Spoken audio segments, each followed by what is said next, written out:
All right, and as we've hyped him, our first guest is working his way into the Zoom. You might see James Benge's kind of secret squares popped up, and there he is. Welcome, sir.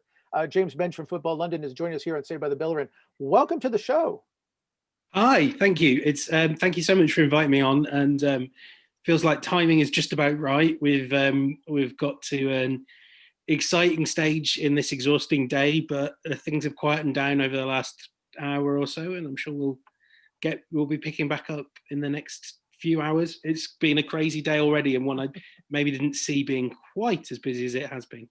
All right, so let's start with this question, right? We'll talk. We have all day to talk about Thomas Partey, and again, we thank you for sharing your time with us. But you know, fans were just glum. We have nothing.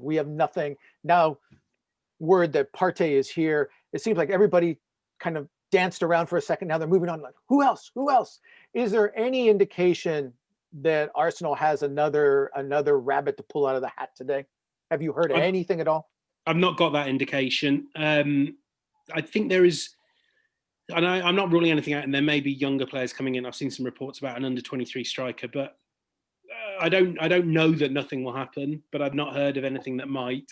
I was speaking to some people, from the Arsenal side of things on this, and I think it's fair to say that there's a little bit of surprise, even that paying as you guys know, paying cash, or paying the full release clause in one fell swoop. That is a massive commitment compared to what you would do for any other transfer. Paying it all in back, that one big lump sum, that's a challenge. And kind of my initial gut reaction was, how is that working? It's something that will have gone through right the way up to ownership and will have been sanctioned by ownership. Whether they've put their own money in, I think at the moment still trying to find out. And we know that's not something they historically like to do. But whether there's mechanisms that can be put in place that mean it's not specifically clunky money, but there's flexibility allowed through ownership, we shall see. But I don't see there being another big permanent signing. I don't particularly see there being another midfielder coming in of high profile. At the moment, it doesn't even necessarily look guaranteed that Torreira's going on loan. We shall see. I would still think that would happen. It may even be a way to smooth some of the issues with Partey. I don't know. But where we're at now, I'm not expecting anything. Then again, I was not expecting Partey at the start of this morning, so we shall see. Always best to be hopeful after the experience of the last few days. All right, well, let's stay with it. You said you were not hopeful coming in. I mean, this really kind of caught a lot of people by surprise. It seemed. I mean, we saw it. The manager said after the match yesterday, there's a unanimity of vision. We have the players we want targeted. I think that a lot of people, it's kind of a Rorschach's test. The people took it. The negative people said, "Oh, they're just trying to smooth our, kind of pat us on the head, say it's okay. We're not going to get anything, but it's okay." And then the more optimistic people looked at it and said, "Well, maybe something's going to happen," and then it happened. I thought they would get a midfielder. I didn't know who, to be honest. I just couldn't see that release clause money presenting itself, particularly because Mustafi, as it stands, not going anywhere. The Kolasinac deal appears to have stalled. I mean, we were told last week that was going to happen. That was never the case. The incomings have not been hugely significant. Martinez is effectively paid for Gabriel, and there was money there, but 45 million in one lump sum. I didn't see it. I wasn't willing to sort of write it's not going to happen because the word coming out of the Partey camp, and we've seen, I've been told this, we've seen other people report it, was they were saying, look, we're still talking, there's still conversations. But yeah, I couldn't see that in the current financial circumstances. And I think that the big question to follow this is, how have Arsenal done that? Is this about, a player's going to have to be sold in future windows? One of the things that Vinay Venkatesham said when we spoke to him last month was, we can spend money now if we know that there's money coming in for different players in future windows. From what I'm told, that may not be far off how things work out. But right now, still trying to get my head around this remarkable event. Remember as well, this, I'm sure he'll be a great player, but he's older. He's going to be on big money. I've just been told now, personal terms, they won't really be a problem, but they will be expensive for Arsenal, I'm sure. there's a lot to try and puzzle out in the coming days about how and why this was the move they greenlit. I'm intrigued to find out. Okay, I have a little kind of NFL kind of context to put in with KSE, Ooh. but I've hogged all the questions. I'm gonna let these other gentlemen jump in. I'm sure Ryan and Sam have questions for you as well. Yeah, I just would like to know what stopped the award deal happening. Was it timing or money, or do you have any information on that? From what I'm told, it was money. Lyon in the end decided they wanted 50 million euros upfront and a further 10 in add-ons.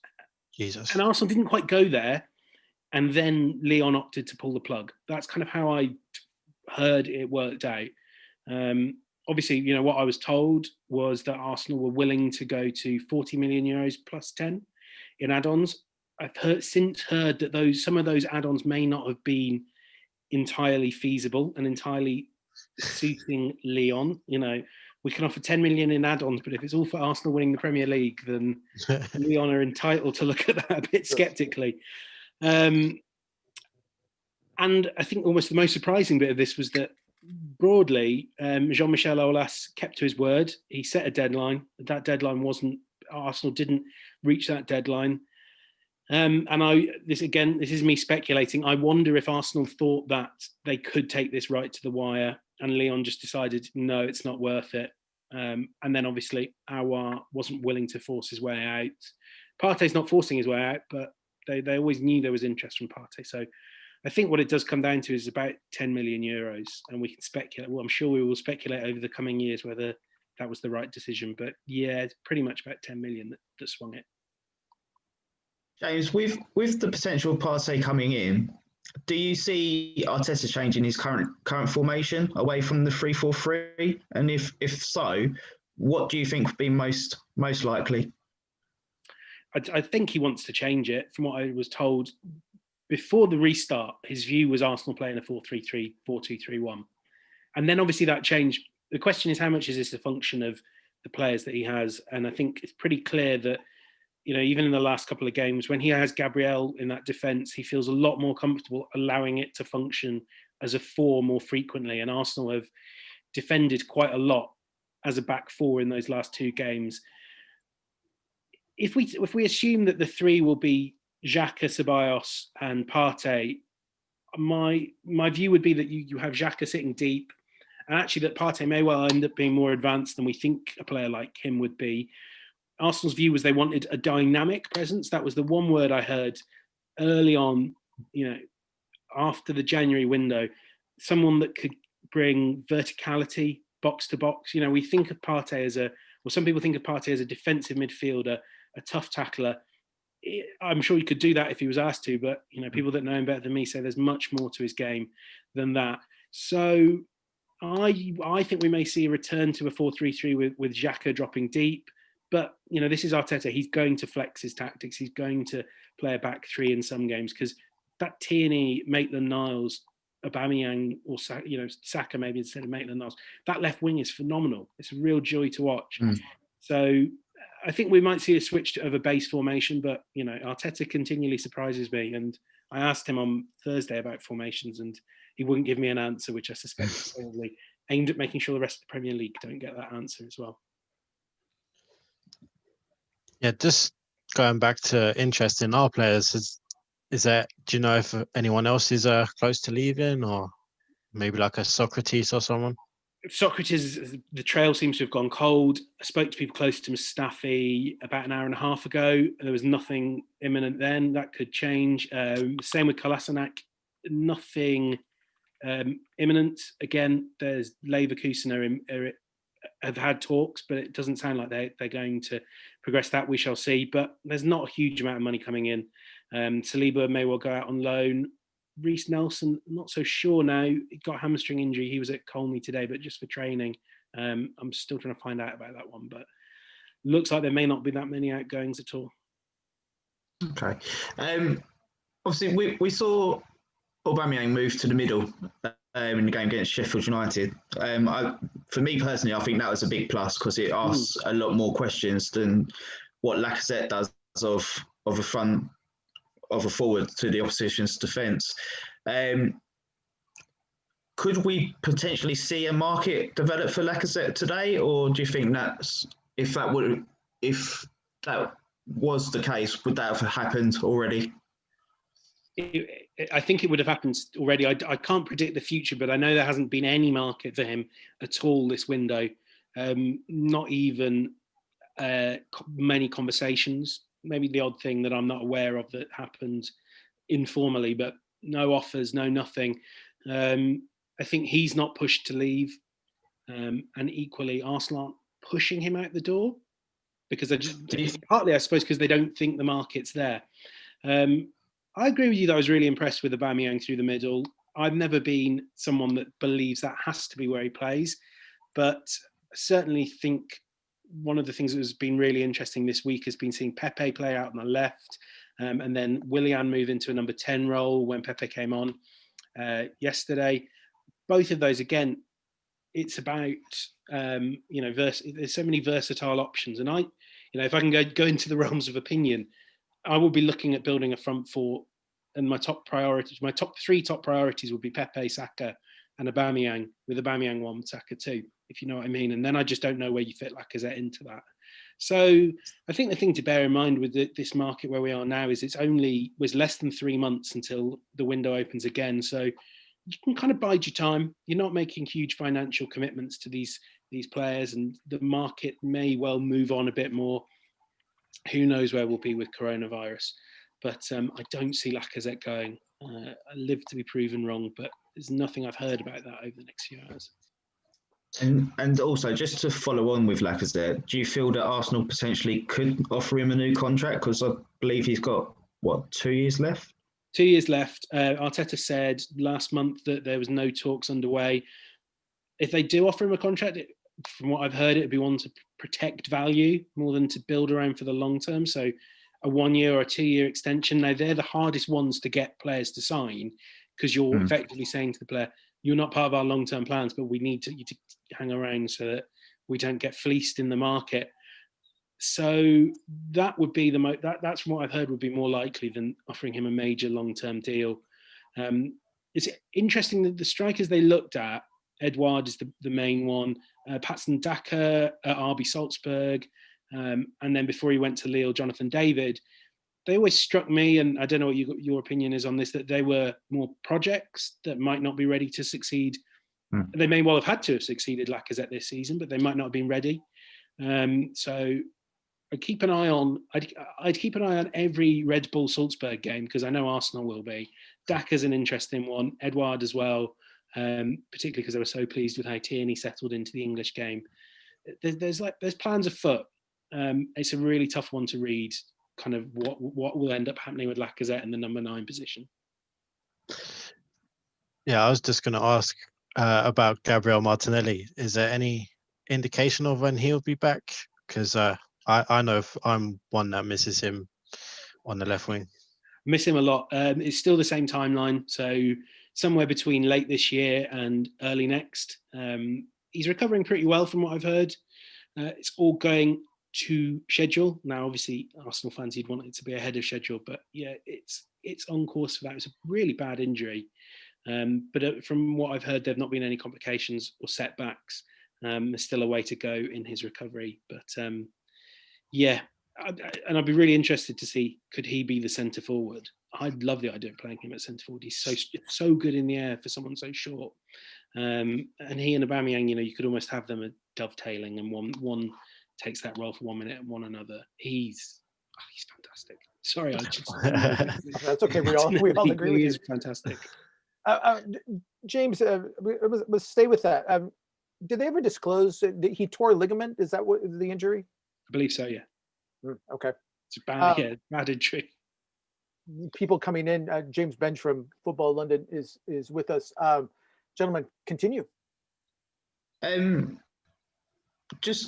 just seen something that's been posted in the group chat. I think a journalist called John Solano has said Sokratis of Arsenal is now a concrete option in these final hours. A member of the entourage of the Greek defender confirms it, and apparently that's off to Roma. Interesting. Wouldn't shock me. He's been on the market, and I'm how much to reveal. What they're going to do. Sokratis' people are not best pleased with me, so I can't clarify much to do with that. You may remember You do what you can. Yes, yes, we're not firmest of friends at the moment, but it would make sense. I think he much like Mustafi, Kolasinac as well. I think they've all kind of been of the view, from what I've heard, that they're not going to be forced out. You know, even if there's not guaranteed regular game time, this isn't a great time to make a move if you're a player. Not for the, not to the wrong club. And I think, as frustrating as that is for Arsenal fans, you kind of have to understand that, if I'm Sokratis, he really loves living in London. He's settled, young family. He's trusted by Arteta. It's, he hasn't been given the Guendouzi treatment. He's really respected by his teammates. He just doesn't quite fit. But if the right move's not on the horizon, what would we all do in that scenario? We would probably wait it out, see what happens. Roma certainly may well be a good fit. Manolas has now left there, hasn't he, for Napoli? He left last season. So Yes, yeah. That was my immediate reaction. Is, are they putting two Greek defenders together? I guess not that. But there's Italy seems to be a place where there's a lot of clubs willing to take a punt on Arsenal defenders. Same with Mustafi. That was Lazio and Napoli. Nothing's emerged yet, but I think that Sokratis news goes to show that it can be nothing on the cards, and then in this window in particular, things can just appear like that. James, we were talking earlier in the show about the congestion in the back line, that there were numbers. I mean, Sam has written a piece about it going back, and we obviously were talking about Sokratis, but we were talking also about Mustafi, about Chambers. Any indications that some of that congestion might be relieved before the window closes today? West Ham had Chambers on their list of options. I think they're pursuing other deals, but that's one you can bring together quickly. From what I'm told, Chambers is not too enamoured about the idea of going to West Ham, particularly because he's still going through his rehab. The same has been true of Mustafi as well, that then he's not pushing for that move. But speaking to people around him in the last few hours, I think there was an acceptance that it may well be best to make that move if an offer materialises. I'm not sure right now. I haven't double checked what the situation is with non-homegrown players. If Partey comes in, I think someone else needs to go out. Correct me if I'm wrong. You guys are always so much better at this stuff than me. Yeah. So I think it's two might have to leave because of Runnison as well. Yes, exactly. So that is always a. I don't know if Arsenal have told the two that wouldn't be named that they are the two. Obviously, that would, I think, change things from those players' perspectives. But I don't know. But Sokratis, that one may well happen. Chambers is one they would do more reluctantly, but particularly if nothing emerges for Mustafi, I think that one could well be one to keep an eye on in the next few hours. Just one more from me. Surrounding Guendouzi, obviously it's been well documented that he's had his issues at Arsenal, and with his loan to Hertha, I think it's all but been confirmed at the moment. Do you feel that's a good move for him, considering that there isn't a option for them to purchase at the end of it, or do you feel that they're potentially looking at getting him in now to see how he fits in and then potentially pursue a purchase next summer? It's a great move for him. Whether it's a good move for Hertha or Arsenal, that's really debatable. I've kind of been keeping quite a close eye on the Guendouzi situation. I'd been told today that he'd rejected Hertha earlier in the window. That, believe what you want, but there was interest from PSG in Guendouzi. That never materialised. I think he would have quite liked to have gone to. I'm sure he would have liked to have gone to PSG. Barcelona, Juventus were also keen and had him on their list, but not at the top of their list. So he was waiting it out to see where the market got to, and it didn't really get anywhere. And obviously, then Hertha makes sense because I think he'll play regularly, certainly play more regularly than he will under Mikel Arteta. People on his side were very keen that there was no purchase option, largely because that means, he will back himself to have a fantastic season with Hertha and for other clubs to go, God, why didn't we sign him last summer? We need to sign him this. And for him to get that top move, I don't know what you guys think of Guendouzi. I know he's a divisive player, but he certainly is someone with the self-belief to propel himself to that top move. And this would be a great chance for him as well to get game time over the Euros. But yeah, he was certainly keen to not, or his people were certainly keen for there to not be a purchase option and for him to kind of be tied to Hertha. So good move for him. Not a great move for Arsenal. Not had any indication that they're going to do a Chelsea and make him sign another year on his contract, but they're going to struggle to get good money for him next season unless he's one of the best players in the Bundesliga. Yeah, and just to go back to your divisive character point, he divides the opinion on this podcast quite a bit. Final one from me as well. It's the curious case of Mesut Ozil. Do you think there's a way back for him, or is it just completely done now? Oh, so there's lots I don't know about Ozil, as is the case with all of us. The one thing that I've been told that Arsenal have said consistently, that Arteta has said, that Edu has said, is that if Ozil trains well, if the indication has been that Ozil hasn't trained well. I don't want to turn this into a huge Ozil thing, but I think we're entitled to doubt that whether that's the only reason, considering it's kind of well known that even in his prime, maybe Ozil was not the best trainer. Underappreciated his work rate on the pitch, but hey, if you're that good, maybe you shouldn't train that hard. I don't see it. I don't particularly see, from Arsenal's perspective, if you're planning to move on from Mesut Ozil, what the value is in kind of bringing him back into the equation. I just wish they'd come, to be honest, I wish they'd come out and say it like that, because that is an eminently, whether you agree with it or not, it's an eminently understandable position to have, to just say, look, next season, we're not going to offer Mesut Ozil an extension. Next season, he won't be playing for us. For that reason, we don't particularly think he's someone that we need to be giving game time to this season. They won't say it. They won't answer. Mikel Arteta will not answer a question on Ozil. And if I can do a little rant, it's driving me mad. So no, I don't see a way back. Equally, I don't particularly see him moving on. Obviously, he said that. And if you look at the clubs that would look to sign him, I think, to be frank, for a lot of them, that's not a decision that's necessarily made around his footballing talent, although he would improve a team in the MLS. He would improve a team, and he'd improve many teams in the Premier League. But it's you'd be signing Ozil because he's a fantastic player to have, a fantastic representative for your club. And that's why you would, if you're DC United, if you're Fenerbahce, it's Fenerbahce is his club in Turkey. If you were those clubs, you would still make the decision to sign Ozil, even if he doesn't play any minutes next season, as long as you can sort out the wages. So, no, I think we're just going to have a season of semi-regular questions to Mikel Arteta, and him visibly growing incredibly angry at us all for asking those questions. I don't want to ask anymore, but I'm sure I'll have to at some stage. All right. James, we want to thank you for being very generous with your time and coming on the pod. We'd love to have you on again in the future. I actually want to finish by sharing something with you, because again, I got into this business. I mean, I haven't been with Arsenal that long, but I've been covering the NFL with the Dallas Cowboys specifically since the mid 90s. So I know a little bit about kind of KSE and their place. They own the Rams there. And I wanted to share something when you said you were a little surprised that they pulled the trigger on Partey.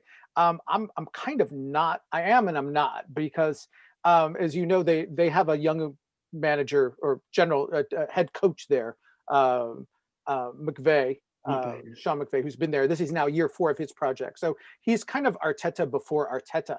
And that team went to a championship 2 years ago. They're thinking of they're going to a championship this year. That league has a cap, and they all the player budgets, all the player salaries have to fit under a certain budget. And for this year in the league, every team has $198 million. And it came out about a month ago that the Rams were like $600,000 over the cap, and they were given like a 4-day window to come under it. And people looked at it and said, they have all these young players. They're going to have to pick and choose whether they give this guy a contract, or they're going to have to cut people, and they're going to have to make tough decisions on deadlines. And in some ways, the way the Rams work is very similar to the way Arsenal works, where people think about it like they're apples to oranges, but they're really not, because they're similar that way. And what the Rams ended up doing was they ended up giving a lot of players extensions. And what that did is it let them pull the money down so that they got under the cap. So rather than having to cut anybody, they chose the players that they like, and they gave them long extensions. But when you do that, you have to give them a bonus up front.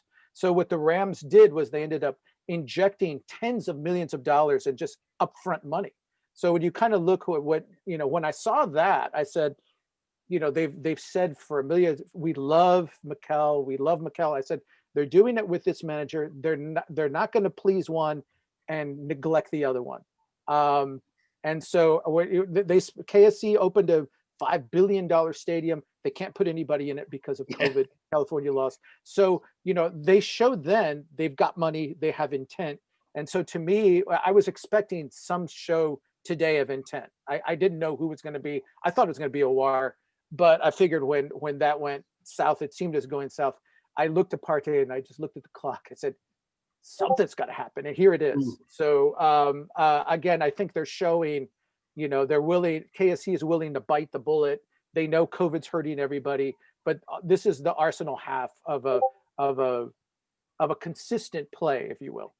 I wasn't aware of the specifics of the Rams. I think that's a really fascinating point there. And it's, those lines of dialogue, I think we think of KSE as distant overlords, and they get a lot of kicking, and it's never a brave kind of thing to step above the parapet and say what they do well. But the lines of communication really helped. You might remember the stories about McVeigh and Arteta talking about how they were doing practice. That's really useful stuff. And I know that what Arteta learned, he applied. That's why he started training when it was in those small groups. He just trained the defence together on their own. It was people were raving about how effective it was.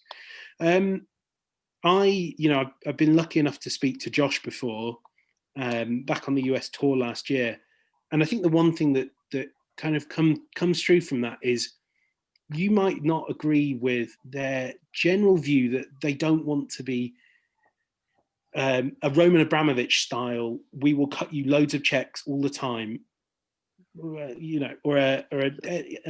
the city owners. They don't want to do things like that, partly because they just actually sincerely believe that's not the right way to run an organisation. That, and they would ask the question of Arsenal owners, probably Arsenal fans, they probably wouldn't, but they would think it, of, do you really want your club to be run that way, where you are entirely reliant on our whims? Are we not custodians? And they say all these things, and for understandable reasons, fans don't entirely believe it, because equally the harsh reality is KSE have presided over a period of relative decline. Not all of that is their fault, it should be said. And I think the criticism I would give of them is sometimes they're too willing to trust people that know the sport better than them. And that worked out really well, really, really poorly, with Ivan Gazidis. Might have worked out really well if they'd had the Wenger of his first 15 years. Worked out even worse with Unai Emery. But I think they see Mikel Arteta as someone they're willing to place trust in. And for that reason, I'm not sure we'll ever find out exactly how they've made this work. Certainly not until next year's accounts, how they're going to make a £45 million cash payment work, given finances where they're looking at a potential 9-figure loss. But I'm like you, Raphael. I haven't necessarily doubted that they would try to make things work. They're not Arsenal fans' dream owners, and I understand why. But ultimately, they want Arsenal to be successful, because it's in everyone's interests. And you made a point about it. I mean, their MO is to find somebody who runs the sport and trust them to make it right. And sometimes with some organizations, and it's funny that with the other organizations, it is working right. The Rams are working right now. The Nuggets, who are operating on a kind of low budget, just made the Western Finals, kind of punched above their weight this year. Their hockey team is doing well. It seems they go in cycles. And I know they got slammed 2 or 3 years ago because it seemed when Arsenal was struggling, everybody looked at their American franchises and said they're terrible. Actually, all their American franchises are doing quite well right now. It's Arsenal that's catching up. But part of that is because... You just need Nikola Jokic in an Arsenal shirt. Say again? They just need Jokic in an Arsenal shirt, the Denver Center. I'd love to see that. It could happen. I mean, because we saw this last year when Arsenal toured the US, they went and they toured the new stadium, which was still a year away. And they're trying to build synergy. And as you said, McVay and Arteta seem to have found some kind of combination. So, I mean, they're in the business, whether you love them or hate them, they're in the business of sports. That's how Stan made his money. He owns like 5, 6 sports franchises now. That's his wife's wealth. It's well documented. She's part of the Walmart family, but he made his money in sports, and you can't be terrible at everything forever and not be where he is now. So hopefully they've found the right people and it's working for them. I mean, that's the thing. When we talk about all these transfer things, I just, I put out a tweet on Sunday and came back to it today about, actually, you can have the best transfer window ever, like Arsenal did last summer, or you can have the worst transfer window ever, like Arsenal looked like they might have been having yesterday. Although I wouldn't agree with that at all, but that seemed to be the general consensus. But ultimately, this Arsenal team is, if it's successful, is going to be a triumph of coaching and trusting a really special young individual to lead an organisation, and an organisation, not just the first team. And I guess kind of that is why you can justify spending, because you've got someone in there that is going to make those every pound you spend work. That you believe, if Arteta believes that Thomas Partey gets you into the Champions League, well, of course you spend that 45 million because you'll make it back. And if Arteta believes that, well, I believe it for sure. All right, James, you've been very generous. You've stayed far longer than our scheduled time. We love having you here. Come back and join us again another time. We're having another of your writers later on in the show. So again, thank you for sharing the insight. Appreciate it. We've fed you as many questions from the chat as we could. And as always, thank you. Thank you. Keep up the great work. Cheers. Bye-bye. Thank you. Right. Thanks very much, mate. Yeah. That was James Benge from Football London, ladies and gentlemen. Just the first of many guests that we're going to have on today.